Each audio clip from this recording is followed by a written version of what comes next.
It's been a busy time for me and for Insta360 too, who have released a new update for the Insta360 Go 2, that's firmware version v3.9.10.1 for the camera. This video is catching you up with the most important latest changes now that I have uploaded them to my camera and seeing what sort of changes Insta360 have made to improve the Go 2. So let's go.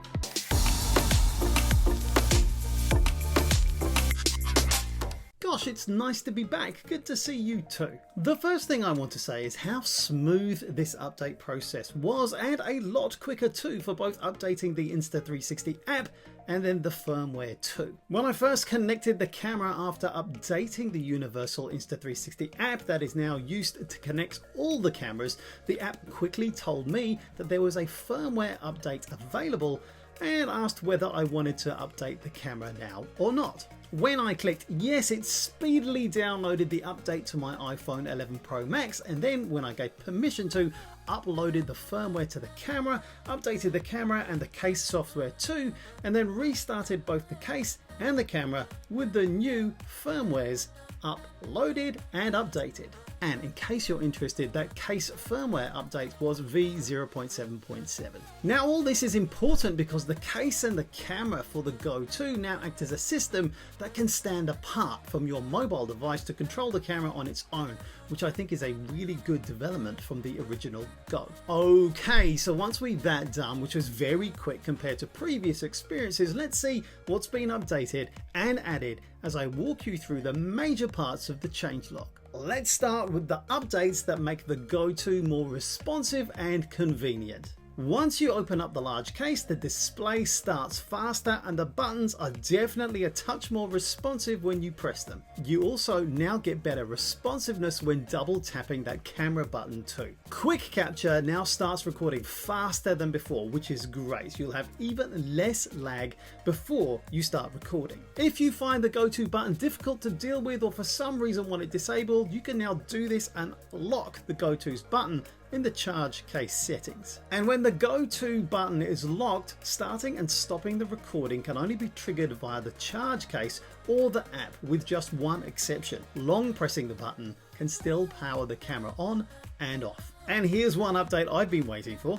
The charge case will now remember and display the camera mode last used before the Go 2 was turned off. This is handy. I don't want to have to cycle through to get back to what I was doing before when I'm trying to capture in a hurry, so this is a welcome update. Okay, let's move on to some of the video and capture features in particular that have been updated with this firmware. You can now set the clip duration for video, pro video, HDR video and slow-mo video modes in the charge case settings. So that's something you had to do in the app before, and it's great that you can now do that independently of your device. Adding to this, you can now set 24 FPS and 25 FPS for video and pro video mode in the charge case settings too. You'll now get a warning where the camera will now vibrate 3 times when recording fails due to low battery or insufficient memory. And where your recording stops due to overheating, low battery or insufficient memory, the reminders will now stay on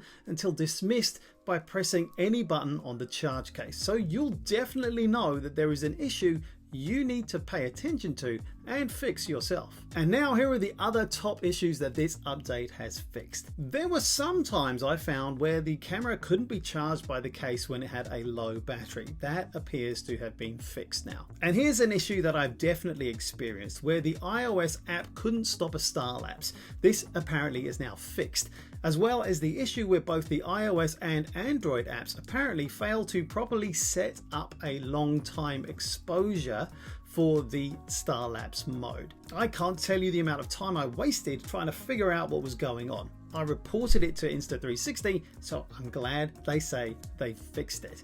I'll be testing that out when we finally get a night that's still and clear enough for me to test it here in Wellington, New Zealand. For some people, it looks like the slow motion video wasn't recording audio. That's now been fixed too. And for you photographers out there who have been missing out on some of the EXIF data embedded in your photo files, Insta360 have now added focal length and equivalent focal length info into the JPEG and DNG files EXIF data.